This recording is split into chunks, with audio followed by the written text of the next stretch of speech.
Olá, Renato, seja bem-vindo, macho. Boa tarde, olá, Cândido. Olá, nossos ouvintes ou espectadores aí. Essa produção tem patrocínio do Ruby Digital, Portal Global de Notícias, Sertão.online Conteúdo, Selo Marketing e Vende Inteligência e Reputação de Marcas. Acompanhe a gente nas nossas redes sociais. Vamos lá. Dr. Renato Santos, teresinense? Teresinense, nascido e criado. 27 anos, advogado, graduado em Direito pela Universidade de Brasília, pós-graduado em Direito Empresarial pela FGV, Fundação Getúlio Vargas, atuando no mercado privado e público do Piauí região? Isso aí.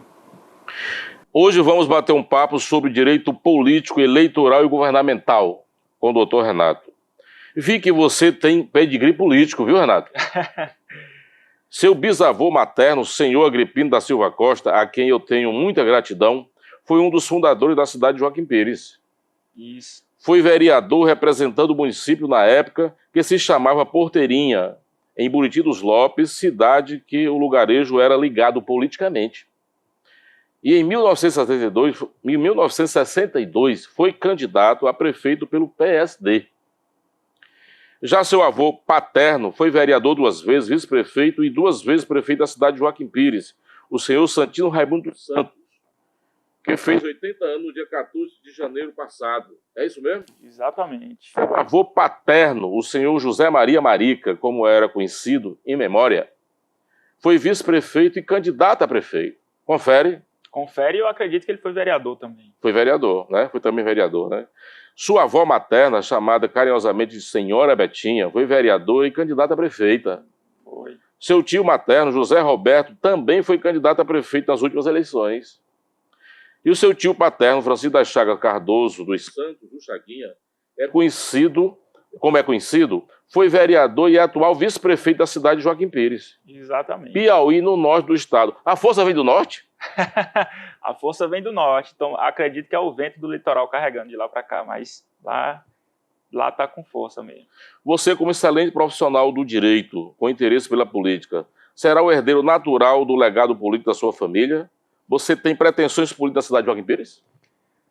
Olha, nesse momento eu estou focado na minha carreira na advocacia, né? É claro que eu tenho um interesse particular para além da família, pelo fato de eu ter me formado em Brasília e ter tido o prazer de acompanhar de perto o Legislativo Nacional e o Executivo Nacional. Olha aí. Então, hoje o meu interesse maior é mais nas estruturas do processo político do que em efetivamente exercer cargos e nem algo que eu foco no momento. Mas, assim, o futuro é muito certo, a gente não fecha nenhuma porta. Eu, nesse momento, estou focado, como eu disse, na minha carreira no direito, é a minha maior prioridade. E confio também aos membros da família que estão ativos, que desenvolvam um excelente trabalho e continuem por muitos anos. E deixam a estrada pavimentada. Pavimentada ela vai ficar, porque eu confio no trabalho de quem está lá. Se eu vou percorrer ela ou não, aí a gente vai ver os caminhos que o futuro vai abrir. As campanhas, a maioria tem terceiro turno e na justiça. Como é o caso agora do município de Buriti dos Portela, coincidentemente vizinho a Joaquim Pires, que vai ter eleições de novo. Como você vê isso? Esse terceiro turno na justiça. Eu vejo como... Eu tenho 2 visões distintas, na verdade. Como operador do direito, eu vejo como importante, porque a justiça está lá como um garantidor de que as regras do jogo vão ser cumpridas. E é importante que ela atue quando há falhas, quando há fraudes, e se o voto do eleitor não for respeitado, nada mais natural que o eleitor seja consultado novamente. Mas como cidadão, eu fico com um pouco de ressalva, porque esse tipo de coisa acaba afetando a confiança do eleitor no sistema eleitoral. Você vai ficar sendo consultado reiteradas vezes por uma campanha que já aconteceu, às vezes você não sabia ao tempo que estava irregular, e você vai e vota no candidato acreditando que aquilo ali, que aquela plataforma é viável. Então, tira um pouco de confiança do eleitor, tira um pouco de confiança no sistema eleitoral e eu pelo menos, como operador de direito, de novo voltando, eu penso que o papel da justiça eleitoral ele tinha que ser 90% preventivo. Matar esse tipo de irregularidade na fonte, para evitar esse tipo de coisa. Mas que é necessário porque é melhor uma injustiça corrigida tardiamente do que não corrigida, né? Muito bem. Você acha que isso desgasta um pouco o eleitorado, a credibilidade das pessoas naquela região? Desgasta. Né? O povo povo acaba perdendo a confiança e isso desgasta realmente. Eleições se ganha no voto ou na justiça? Com proposta ou competição judicial? Com cabo eleitoral, no voto ou no voto, na urna ou com advogados? Eu acho que a eleição se ganha com todos esses fatores que você falou. É claro que o voto é o, como é que eu posso dizer, é o selo universal, é o que vai valer mais. Um candidato sem voto, ele pode ganhar na justiça, que ele não teve voto, ele não vai assumir nada. Mas o voto é o principal, só que ele tem que estar suportado, ele tem que estar apoiado em condições jurídicas viáveis. O voto deixa o processo legítimo. Exato. Assina embaixo. Exato. Não é um tribunal ou um juiz que vai definir quem a população quer. O tribunal ou o juiz vai definir se aquele que a população escolheu está apto ou se não cometeu nenhuma irregularidade. E ganha a eleição. Ou melhor, a justiça tira a eleição. Ela não ganha a eleição. Porque, por exemplo, nesse caso, a justiça do que você falou do município, a justiça afastou e vai ter nova eleição. Então a justiça não ganhou a eleição. A justiça vai remover e vai ter novas eleições, nesse caso específico. Você está acompanhando esse caso em particular? Não. Esse caso eu soube pela imprensa e acompanho de longe, mas não acompanho de perto. Agora, um caso que eu vi com um pouco mais de proximidade, que foi na esfera nacional, foi o caso de uma senadora do Mato Grosso do Sul, acredito, chamada Juíza Selma, que entrou muito na onda da renovação de 2018, mas que por ser uma outsider, uma pessoa de fora, acabou se embananando ou se embaralhando na prestação de contas da campanha. E ela teve voto, a campanha dela foi bem feita, ela ganhou, ela teve uma eleição validada, mas a prestação de contas dela não foi aceita pela justiça. Ela acabou passando um valor muito alto fora da conta de campanha, não prestou conta adequadamente, não preparou sua equipe para uma campanha. Ela foi com a cara e as ideias, mas sem uma estrutura, e ela acabou sendo cassada pelo Tribunal Superior Eleitoral por falta de requisitos formais. Aí fica muito sempre aquela discussão, mas ela ganhou, porque ela representou a maioria dos votos. Mas será que é justo uma vitória em que um dos candidatos não segue as mesmas regras dos outros candidatos? E acabou que teve nova eleição para senador lá. Ela perdeu. Foi determinado. Não, ela não pôde participar, ela foi cassada e teve os direitos políticos também suspensos cassado. até 2026. Mas é um caso que me chama a atenção. Então, quem ganha a eleição é voto, mas quem sustenta mandato e quem garante a lisura do processo é a justiça. É a legalidade. Tem como preparar um candidato antes, blindar ele judicialmente para que ele ganhe no voto? Tem. Como é que é feito isso? Uma equipe jurídica não só uma equipe jurídica, a coordenação de campanha, porque a coordenação de campanha envolve também uma equipe jurídica, uma coordenação de campanha bem feita e feita previamente, ela tem o potencial de, afastar todos esses riscos antes que eles representem uma ameaça real à campanha ou à eventual eleição do candidato. Uma boa equipe de advogados e contadores pode preparar uma prestação de contas bem feita, pode orientar o candidato, olha, recebimento de recurso é por aqui e não por ali. Recebeu um recurso X, tem que legalizar por aqui.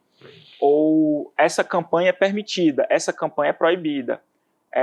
Olha, você não pode pedir voto porque ainda está na pré-campanha, você só pode se anunciar como candidato. Ou, já está liberado o pedido de voto. Então, o candidato bem preparado, ele só faz o que é possível e ele sai na frente dos outros, porque como ele vai ser sabedor da lei e das normas, ele vai eventualmente estar mais preparado quando a hora chegar e vai sair na frente. Muito bem, doutor Renato. A federação partidária é bom para quem? E como isso acontece na prática? Mais uma vez, o povo perde ou ganha? A federação partidária ela é uma inovação no nosso sistema eleitoral que vai ser testada agora. Se o povo perde ou ganha, qualquer resposta minha nesse momento seria uma opinião e não calçada nos fatos que a gente vai testar agora. Como é que funciona uma federação partidária? Ela é basicamente um partido de partidos. Ela tem as mesmas regras de uma filiação.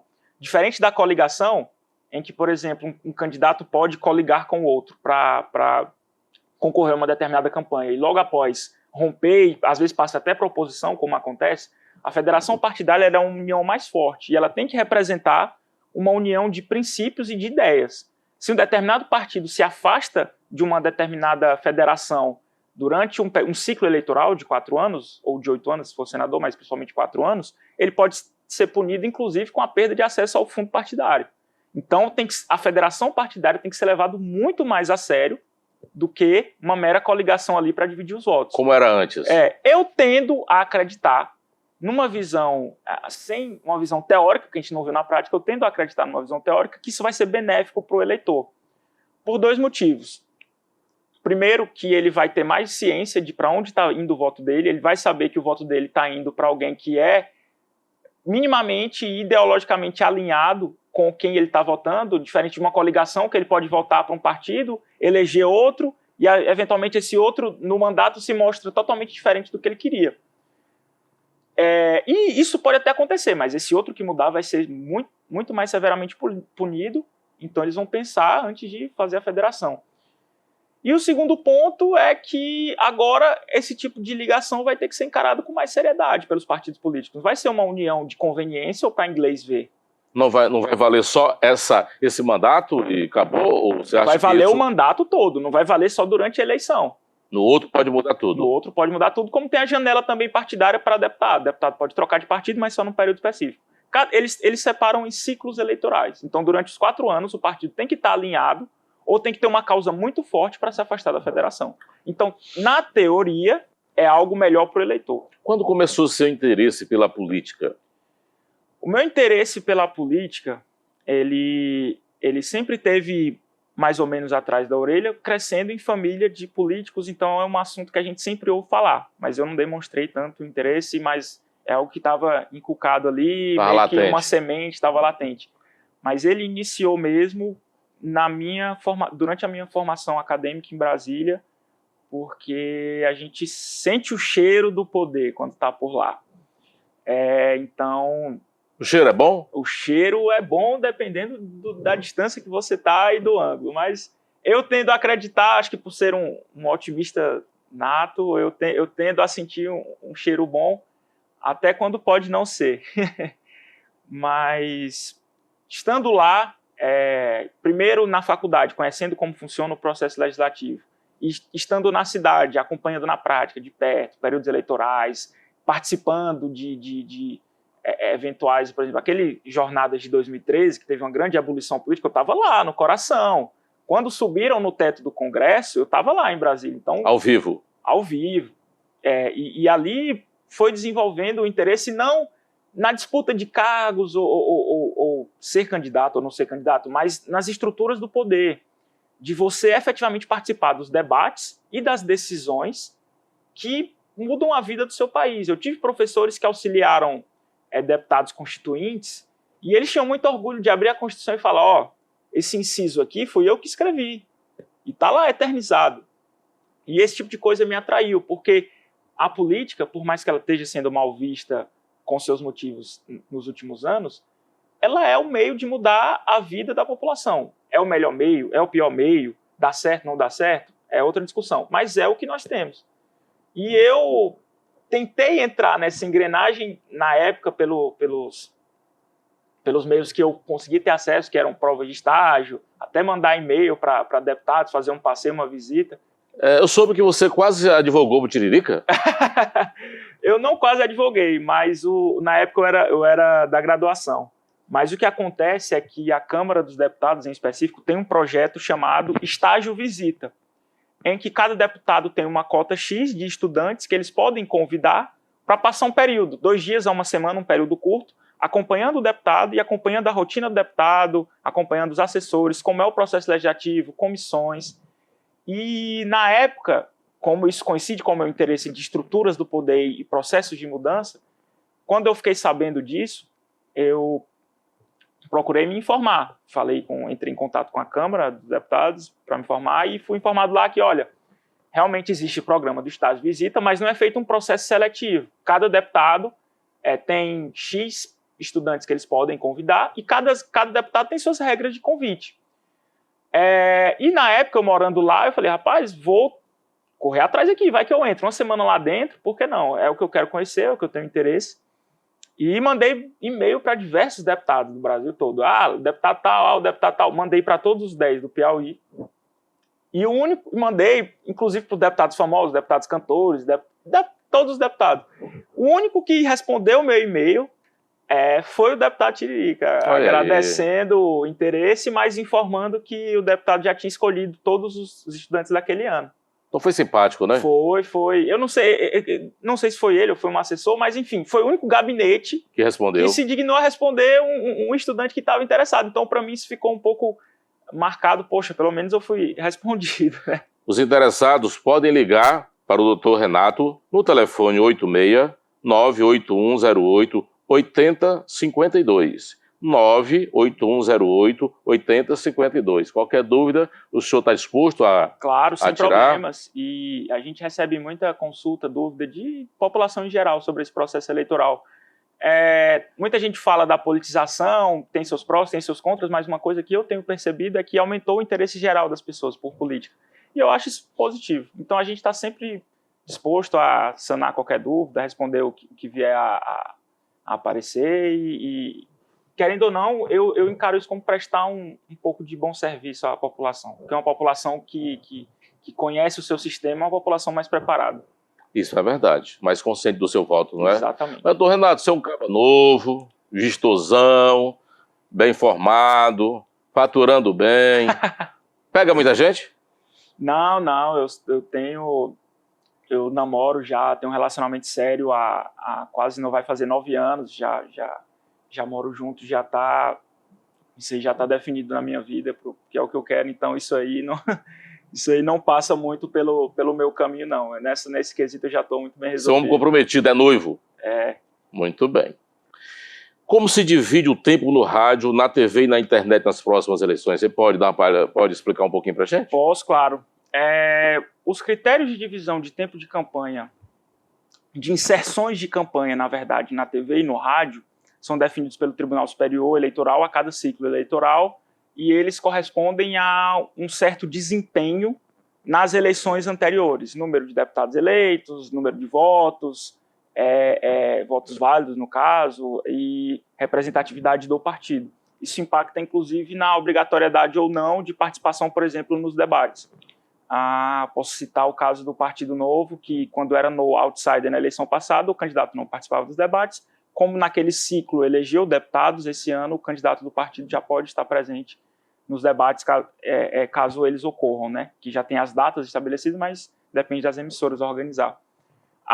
E as inserções de TV e rádio seguem o mesmo caminho. Partidos com mais votos e com mais representantes têm mais inserções e mais tempo de campanha. E aí eles distribuem e dividem como eles quiserem. É claro que um partido que tem candidato a um cargo majoritário, executivo, pode dedicar mais tempo à campanha do governador, ou à campanha do senador, ou à campanha do presidente, caso seja um partido com um candidato a presidente. Mas isso é definido de acordo com o desempenho do partido nas eleições anteriores. Tem um número, se você me permite consultar aqui, claro, que a gente já... Aqui tudo é muito leve e solto. Já foi definido pelo TSE, que são as inserções. Então, 40 inserções de 20 minutos, nós temos os partidos considerados maiores, que são as maiores bancadas. É o DEM, o MDB, o PDT, o PL, o próprio PP, PSB, PSD, PSDB, PSL, PT e os republicanos. Com 10 minutos, com um desempenho um pouco menor, temos o PCdoB, Podemos, PSOL, PTB e o Solidariedade. E com 5 minutos, que é a menor dos números, o Avante, o Novo, Patriotas, Cidadania, PROS, PSC, PV. O que pode mudar em caso de federações partidárias, que as federações, assim como as antigas coligações, às vezes se somam ou se dividem o tempo de inserção. Já Muito na bem. Internet, o tempo é livre. Cada candidato pode produzir, desde que seja divulgado... A inteligência é o limite. Desde que seja divulgado nos modos corretos, com identificação de procedência, sem disparos em massa, o menor partido do Brasil pode produzir um vídeo de 1 hora e soltar nas suas próprias redes. Divulgar nas suas nas plataformas do partido? Nas plataformas do partido. Isso pode ser feito em outras plataformas também? Os próprios candidatos. Plataformas de internet, sim.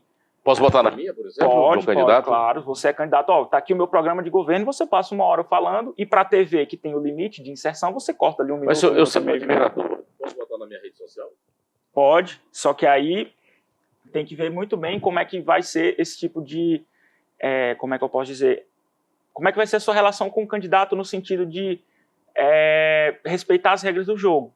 Compreendo. Porque um candidato... você não pode fazer, por exemplo, compra de voto, vamos supor, ou propaganda irregular. O candidato não faz, mas o cândido, eu não sou candidato, não sou filiado ao partido, só gosto dele. Vou aqui comprar voto, vou aqui fazer propaganda irregular, vou aqui fazer disparo em massa, achando que o candidato está blindado.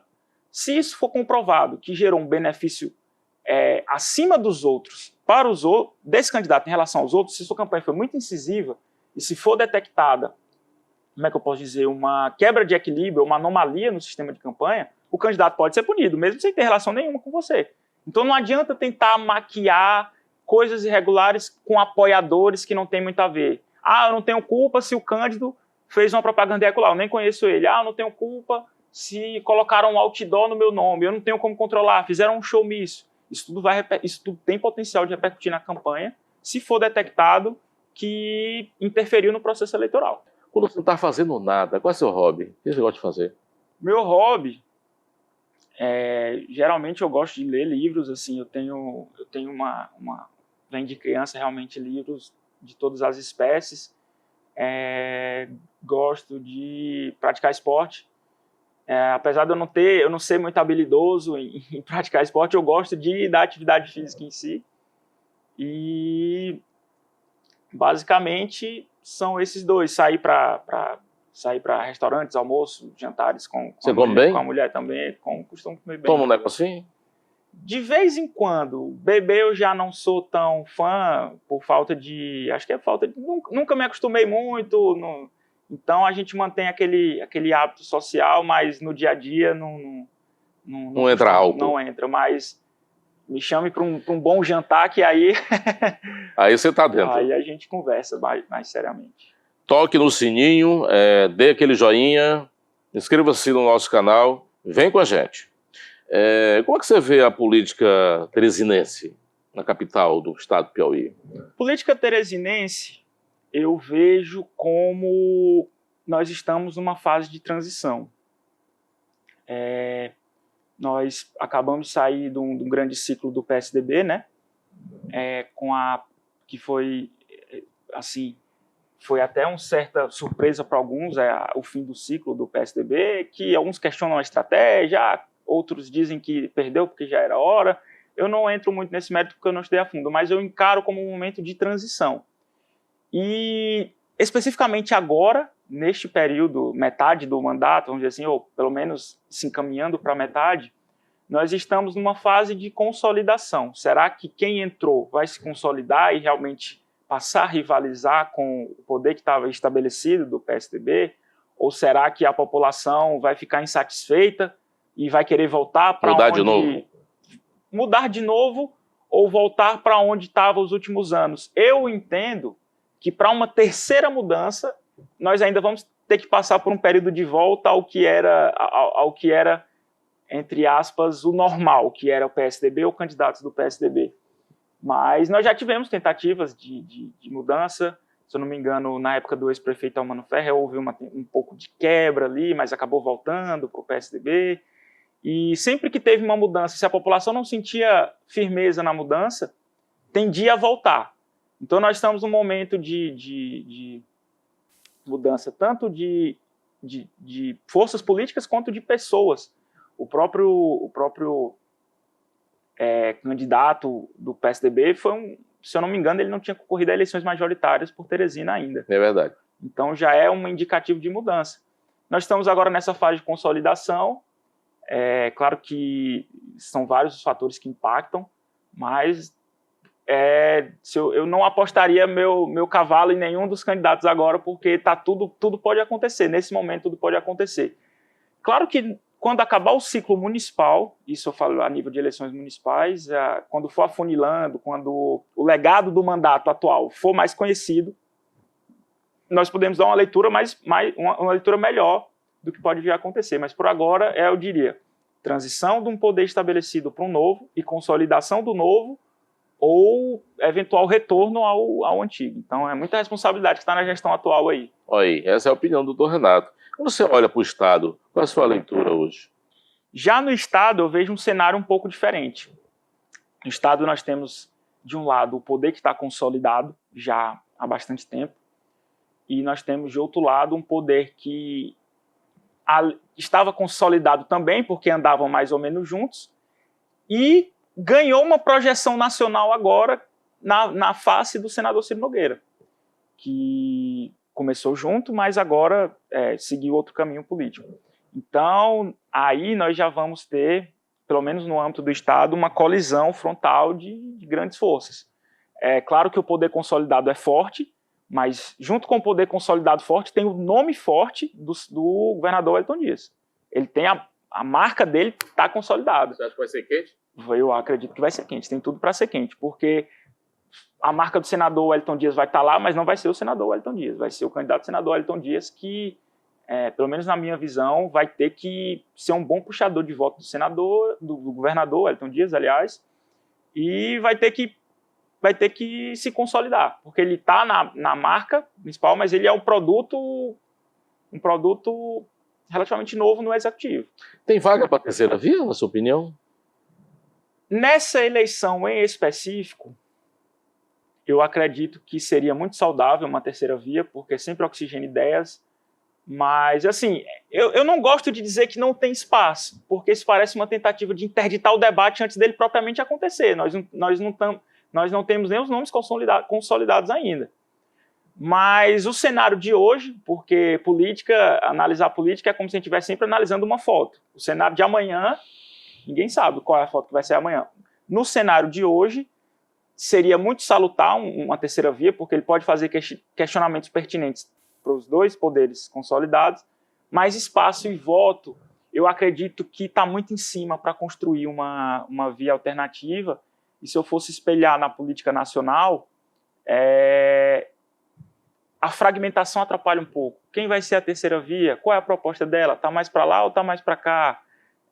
Por que não se manifestou antes? Então, nós temos um cenário de terceira via possível, salutar, mas nesse momento com baixas chances de se viabilizar. Pode acontecer mudança? Pode, porque política é assim, é foto. Amanhã sai uma notícia bombástica, ou uma grande conquista, ou uma grande derrota de um dos candidatos, e pode mudar. Magalhães Pinto dizia, né? Política, você olha, política como nuvem. Você olha, tá de um jeito, você olha de novo, já mudou, não é? Qual a sua visão sobre o país, sobre Brasília, sobre a próxima campanha presidencial? Qual é o seu olhar? Esses dois polos que está rolando. Eu vejo o lado positivo e o lado negativo. O lado positivo, Cândido, é que a população está mais antenada na política. Nós temos uma população mais politizada, nós temos uma população mais buscando mais informações sobre o sistema político, sobre questões políticas, sobre quem é realmente seu candidato. Mas, por outro lado, a parte ruim disso, e é natural que haja uma parte ruim disso, porque a democracia brasileira é muito nova, a gente ainda está em consolidação, mas a parte ruim disso é que hoje nós temos, acho que a expressão é bolhas mesmo, nós temos um clima de enfrentamento desses dois lados, em que, pelo menos nas partes mais radicais de cada bolha, não há espaço para questionamentos contrários, ou mesmo de buscar informações contrárias. Eu parto do princípio que nenhum projeto político e nenhuma ideia de qualquer dos lados que seja integralmente ruim. Claro que você vai buscar, de acordo com a sua visão pessoal, o que você acha melhor, mas eu acho que você não deve fechar os olhos e os ouvidos para o que o outro tem a dizer. Porque o João Claudino, o empresário de referência aqui, sempre dizia, todo mundo tem algo a lhe ensinar. Todo mundo tem algo a lhe ensinar. E isso vale para a política também. Eu acho que futuramente, com a evolução do processo eleitoral, isso vai se consolidar no sentido em que as ideias podem ser construídas, opostas, claro, porque visões políticas são diferentes, mas que elas podem ser construídas buscando um bem comum. Então, nós temos esse lado ruim, realmente, de que está tudo muito radicalizado, em que, às vezes, você discordar de alguém, a pessoa já automaticamente lhe coloca no polo oposto, e às vezes você só quer entender melhor a ideia da pessoa. Olha, eu não concordo com a sua ideia, porque eu não entendi direito. Então você é daqui. Então você é dali. E fecha a porta. Falou em João Claudino, ele chegava para a gente e falava assim, você é de Luzilândia, não é? Não, sou de Joaquim Pires. De Joaquim Pires. Muito bem, viu? Você é filho de marceneiro? Não, de sapateiro. De sapateiro. É de ciclano? Não, é do seu Álvaro. Do seu Álvaro. Ele era uma pessoa que tentava realmente chamar as pessoas pelo nome, conhecer, por isso se tornou um grande homem de negócio pela sua habilidade de fazer amizade, né? Sim. Se relacionar muito bem. Pronto, ele é um exemplo do que a política da compreensão e da boa vizinhança, que não implica necessariamente em concordar em tudo, mas em buscar realmente aproveitar ao máximo todas as pessoas, todas as ideias naquilo que lhe convém ou naquilo que você acredita, isso pode levar ao sucesso. Talvez se ele fosse fechado na crença dele, que ele, como empresário de sucesso, poderia. Eu vou fechar aqui a porta porque a minha ideia está dando certo e eu só vou daqui para frente. Quem sabe se ele teria chegado tão longe? Doutor Renato, voto se compra e se vende? Voto se compra e se vende não pode, né? Então se pede e se ganha. Se pede e se ganha. Mas não raro você ouve relatos aí de tentativas de compra de voto, consolidação de compra e venda de votos. E o nosso povo é um povo muito sofrido também. Então, às vezes, no calor do momento, você acaba um povo sofrido e um povo honrado, porque você acaba se comprometendo por determinadas coisas, mas também por exemplo, você falou de Joaquim Pires, nossa cidade. Se determinado cidadão lá faz um compromisso com um certo candidato, o outro candidato não passa nem na porta dele. E assim, vá que eu já me acertei com fulano. Isso assim aqui mesmo. Você, pelo menos os mais antigos, mas ainda é um povo um pouco sofrido e nós temos relatos de compra e venda de votos, infelizmente, que a Justiça Eleitoral tem que coibir esse tipo de coisa. Mas acontece, infelizmente acontece.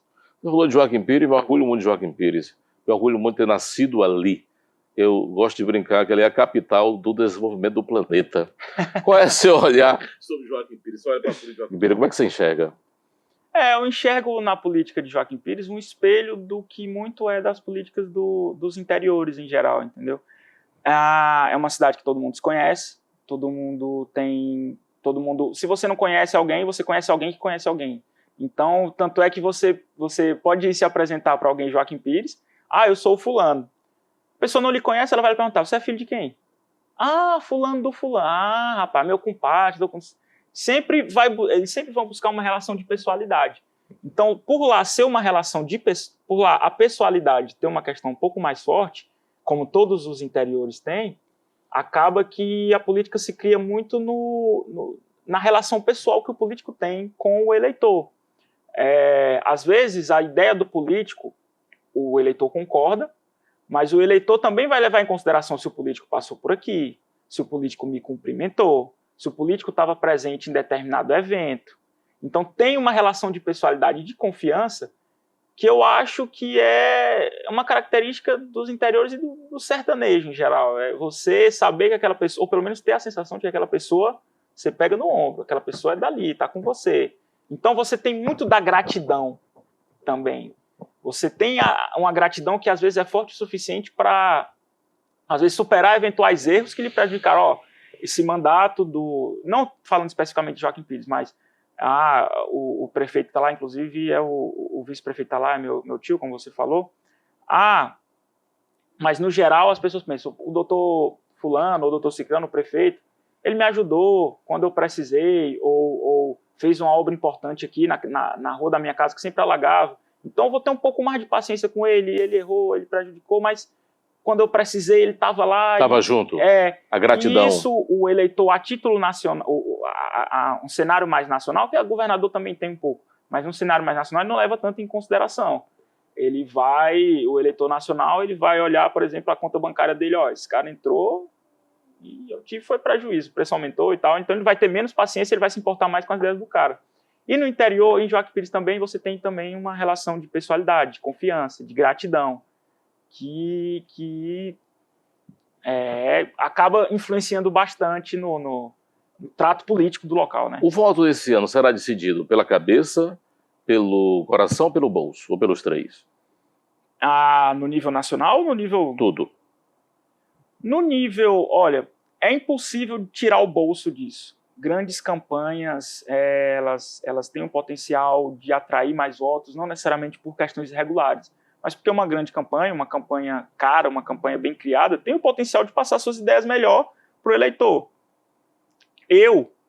Se eu fosse um suposto candidato à reeleição, por exemplo, eu não ia chegar aqui com a câmera do meu celular, vote em mim, eu defendo isso, isso e aquilo outro, eu faço isso. Mas se eu, como candidato à reeleição, pego uma estrutura de campanha grande, levo uma câmera, essa estrada fui eu que construí, rodo o Estado, rodo o Brasil, mostro obras, mostro tudo, isso conta na mente do eleitor. Mas eu acredito também que a cabeça vai pesar bastante. A cabeça vai pesar bastante porque está tudo muito polarizado e das últimas eleições para agora surgiram a figura do anti-eleitor. Eu voto em qualquer um menos no A, eu voto em qualquer um menos no B.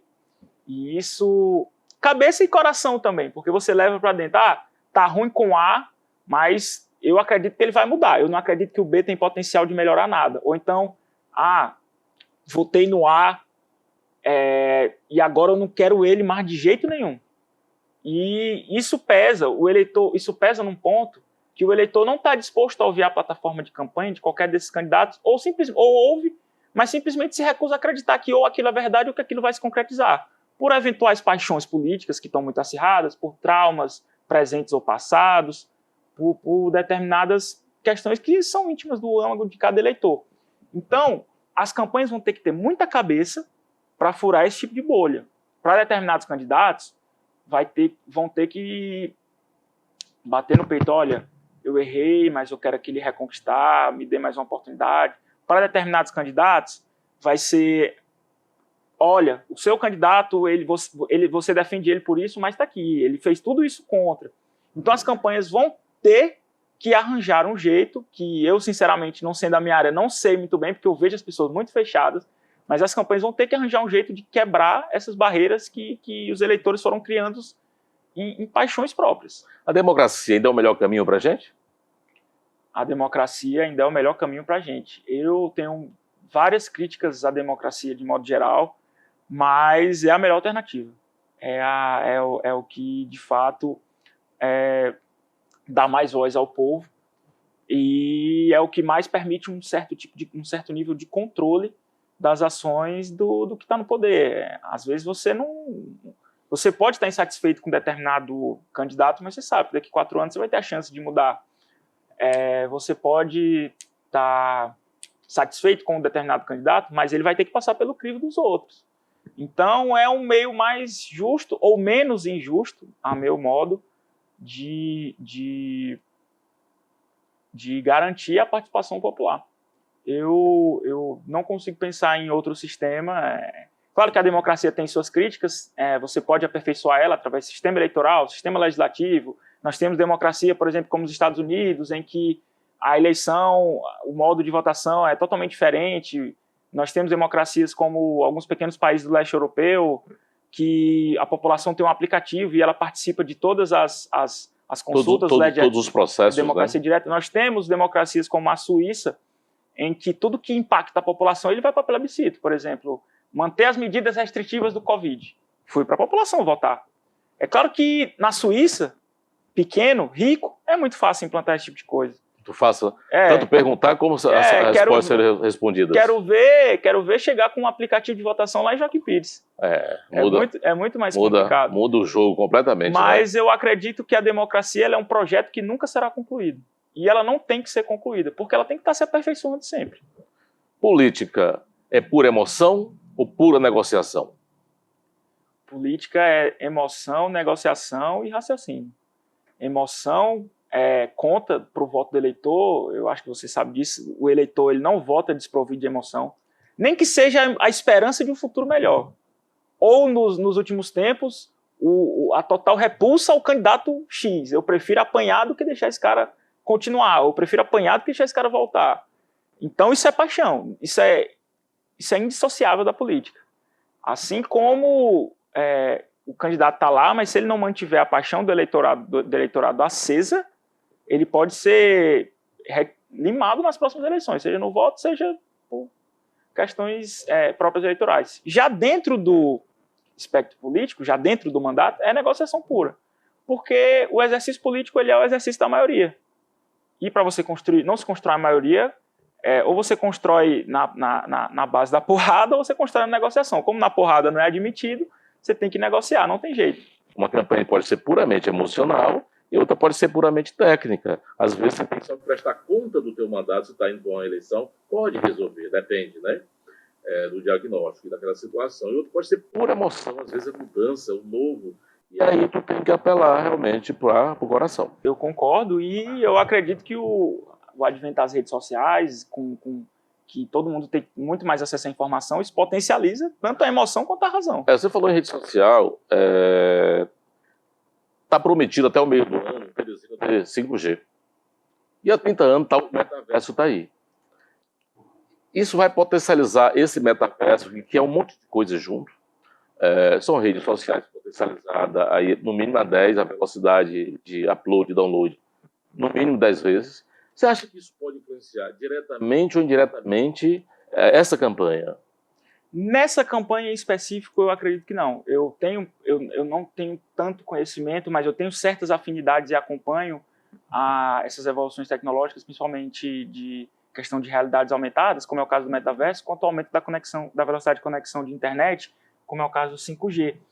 E eu acredito que, no máximo, nessa campanha, no máximo, ela vai potencializar um pouco o que já tem sido feito desde 2018. Ela vai aumentar o seu alcance, ela vai aumentar a velocidade com que você difunde as informações, ela não vai mudar a sua estratégia, mas ela vai tornar ela mais eficaz, pelo menos por enquanto. É claro que com uma realidade aumentada, um cenário em que as pessoas podem, com um óculos ou qualquer tipo de meio tecnológico, ter acesso a determinados lugares que elas não teriam, um político poderia botar uma campanha, olha, vem aqui na estrada que eu construí, você bota o óculos, é como se você estivesse lá. Então, mas isso, nessa campanha, eu acho que não serão montadas estratégias ao redor disso. Eu acho que eles vão pegar as estratégias já existentes e usar novas tecnologias para potencializar elas. Então, se a minha estratégia é campanha forte no WhatsApp, vou pegar o 5G e eu vou mandar arquivos maiores. Vou mandar arquivos grandes, mais vídeos, que todo mundo vai conseguir baixar. A minha estratégia é divulgação de conteúdo no YouTube. Meus vídeos todos vão ter uma mega produção, porque todo mundo vai conseguir tirar na melhor resolução que tem. E por aí vai. A minha estratégia vai ser só replicar conteúdo, então você vai aproveitar o 5G de todo mundo para avançar nesse tipo de coisa. Então é uma estratégia já existente de 2018 para cá, mas que ela vai ser potencializada. Ela não vai ser adaptada ainda. E eu também quero ver, claro que vai ter deve ter pelo menos uma inovação ou outra, mas tudo está meio que acontecendo à margem da legislação vigente, porque a sociedade evolui mais rápido que as leis. Então, às vezes a lei vai ter que correr atrás para definir se pode ou não pode. Quando a lei vai votar se pode ou não pode, já foi. Como é o caso dos disparos em massa na eleição passada. Teve na eleição passada, mas só agora delimitaram as regras. Quem sabe se não vai ter uma estratégia nova que, pode, não pode, não tinha informação, agora vai ficar só para a próxima. Você deu uma pincelada aí em nível internacional. Como é que você vê a política mundial, especialmente a americana? Vamos lá. A política mundial, eu diria que ela está um pouco polarizada entre determinados países e chefes de Estado que acreditam que uma união global, ou pelo menos uma cooperação internacional cada vez maior é o melhor caminho. E nós temos líderes que acreditam que as nações têm que se fortalecer, sem descartar a cooperação, mas que as nações têm que se fortalecer, ser soberanas e definir suas próprias regras, e acreditam que acham que essa cooperação internacional, na verdade, é um grande esquema para tirar a autonomia dessas nações. Os americanos, em específicos, eles acabaram de fazer a transição. O antigo presidente era a favor de um nacionalismo forte, o atual presidente acredita mais em cooperação internacional, tanto é que ele está numa tensão agora com a Rússia, porque ele ofereceu uma certa aliança militar para a Ucrânia, e só que a Ucrânia fica do lado da Rússia, a Rússia não quer aumentar a influência dos Estados Unidos na região, e está meio nessa tensão. Nós estamos, nesse momento, com essas duas frentes colidindo. Por enquanto, as eleições têm dado vitória, pelo menos das que eu me recordo, têm dado vitória a líderes que acreditam nessa cooperação, ou que pelo menos têm tirado líderes que acreditam mais na força das nações contra a cooperação internacional. Posso citar o próprio presidente dos Estados Unidos, que saiu, foi um dos poucos a não ser reeleito. Posso citar o primeiro-ministro da Inglaterra, que foi a favor de retirar a Inglaterra da União Europeia e agora está enfrentando uma crise. E Então nós temos essas duas frentes. Eu espero que o mundo passe por isso de uma maneira pacífica, mas isso é pendular. O auge da cooperação internacional foi durante os anos 90.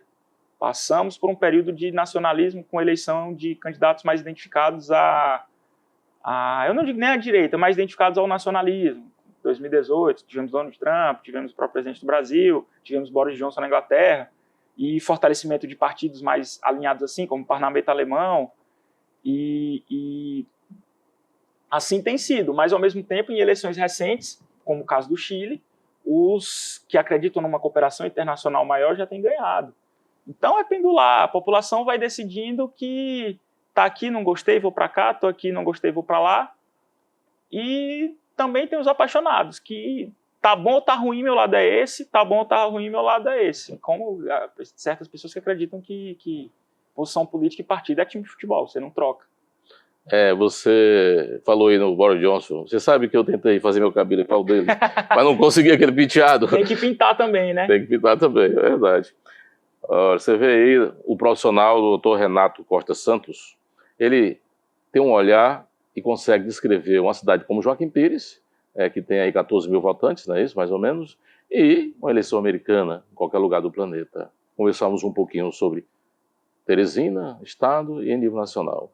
Então, um profissional que tem visão global. Doutor Renato, mas voto, quanto é que vale mesmo um voto? Um tapinha no ombro, um aperto de mão, 1 quilo de arroz, um abraço, aquele café com formiga, café frio com formiga no fundo. Quanto vale um voto? Rapaz, essa é uma pergunta complexa. O voto tem um valor para o candidato, o voto tem um valor para o eleitor, o voto tem um valor para a cidade. Para o eleitor, o voto vale confiança. Eu resumiria tudo para o eleitor numa confiança. Às vezes a confiança vem através de um aperto de mão, às vezes a confiança vem através de uma obra que mudou a vida dele, às vezes a confiança vem de um total rejeição ao outro lado, então eu confio nesse lado para me representar, ou a confiança vem de uma paixão pessoal por esse lado. Então o voto para o eleitor é a confiança, nem que seja a confiança de, confio nesse aqui que chegou primeiro e me ofereceu certas vantagens. Para o candidato, a eleição, o voto vale o poder. Meu avô que você citou já ganhou a eleição por um voto, né? É verdade, eu acompanhei. Um voto. Foi tenso. Então vale o poder. Nós estamos quase chegando ao fim. Toque no sininho, dê um joinha, inscreva-se no nosso canal e vem com a gente. Essa produção tem um patrocínio do Rubi Digital, portal global de notícias Sertão, online conteúdo, selo marketing, vende publicidade e reputação de marcas. Acompanhe a gente nas nossas redes sociais. Mas, doutor Renato, o que pode e o que não pode numa campanha eleitoral? O que pode e o que não pode? Primeiro, eu vou começar pelo deve. Você deve sempre buscar saber a legislação aplicável e as normas aplicáveis do TSE, da Constituição Federal, das normas específicas, e montar uma boa equipe. Porque às vezes você pode não saber, mas você tem que saber de quem sabe. Isso você deve. Você tem que ter uma boa equipe. Sozinho não vai rolar. Você pode, se você for um cara acima da média, um cara extremamente inteligente, você pode. Você pode você mesmo coordenar sua campanha, coordenar sua prestação de contas, coordenar suas doações. E o mesmo vale, em menor grau, para o eleitor. Saiba a normativa, ainda que noções gerais, para saber se seu candidato está abusando ou não. Mas, em específico para a campanha, o que não pode? Abuso de poder econômico, você não pode comprar voto. Abuso de poder político, você não pode beneficiar A ou B com uma obra específica perto de campanha ou dar um aumento para determinada categoria se não seguir as regras previamente estabelecidas. Você não pode, falamos de rede social, você não pode executar disparo em massa, toda a sua campanha tem que ser prestada conta, você não pode deixar de prestar conta, você não pode passar bens e valores recebidos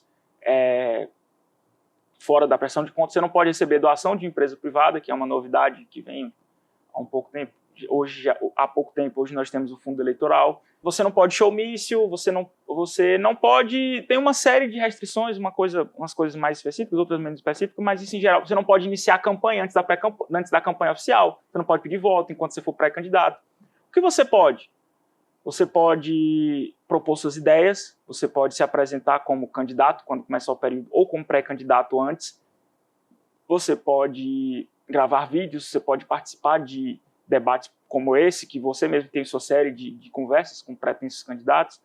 você pode apresentar informações, você pode conversar com potenciais eleitores.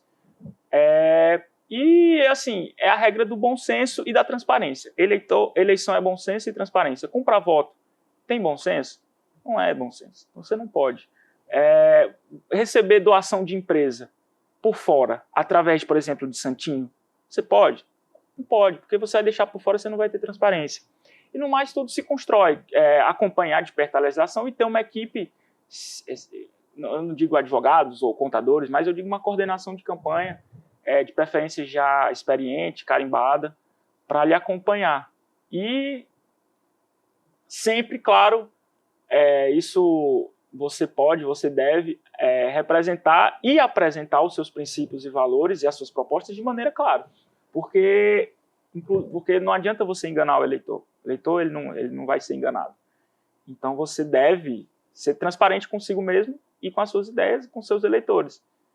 E aguardar o dia da eleição, né? Pra gente saber. Porque a eleição é venda também. Você citou nossa série de entrevistas com os pré-candidatos a governador. Você tem visto?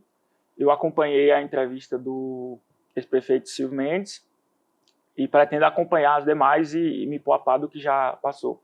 Você acha que deve continuar? Isso tem uma certa contribuição? Com certeza.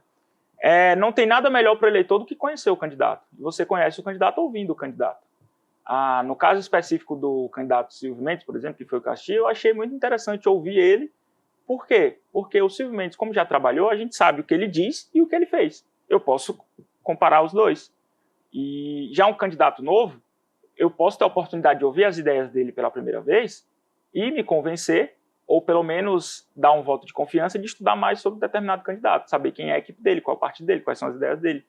Então, eu acho que é um trabalho fundamental isso que você faz aqui, de permitir à população conhecer um pouco mais seus candidatos, porque a gente sabe que quando começa a campanha é uma enxurrada de informação. Então podemos continuar, que tem rumo.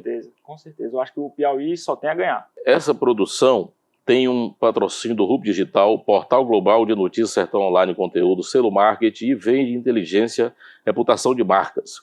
Acompanhe a gente nas nossas redes sociais. Gente, para tirar dúvida, você pode procurar o Dr. Renato no seu escritório, ali na Avenida Senador Elião, número 6. Pode também, através do WhatsApp, tirar suas dúvidas. Ele não vai cobrar essa prévia consulta, né, doutor? Mas aí depois é outra conversa, né? 869-8108-8052. Os interessados podem tirar dúvida nesse contato. Doutor, fica agora para as suas considerações finais, a nossa audiência, né? E a nossa também gratidão por você ter vindo. Não, eu que agradeço. Primeiro, a audiência que dedicou o seu tempo, ou parte do seu tempo, para ouvir essa nossa conversa. Eu espero ter colaborado, ainda que minimamente, com quem estiver nos ouvindo.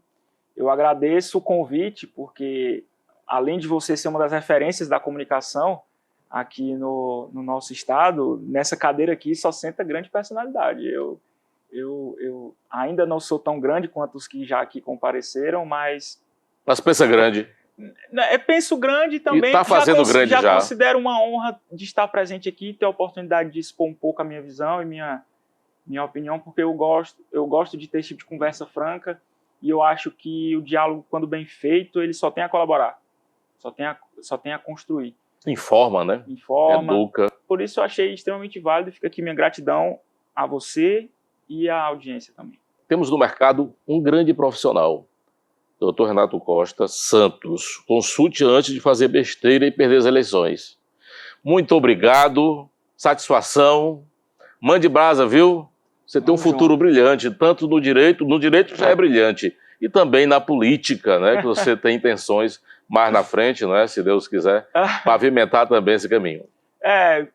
Se algum dia acontecer já num futuro extremamente distante, que a minha carreira já estiver consolidada, eu sentir que eu já dei minha contribuição no direito, eu já dei o meu máximo de contribuição que eu podia, quando eu não tiver mais tanta preocupação, quem sabe eu possa dar minha contribuição na política um pouco, né? Eu pretendo continuar estudando, acompanhando o tema, e sempre interessado em aprender mais, porque a política é o que de fato muda a vida da população. O direito ele conforma, ele mantém as regras do jogo, ele é muito importante, ele garante a justiça, mas o que define as regras, o que executa as regras é a política, não tem para onde correr. E aí, se eu puder colaborar com qualquer tipo colaborar com qualquer tipo de serviço, com qualquer tipo de contribuição em geral, para melhorar um pouco o cenário político atual, se tiver a meu alcance, pode ter certeza. Se eu disser que você não demora tanto, vai enfrentar Joaquim Pires? Não, eu demoro ainda.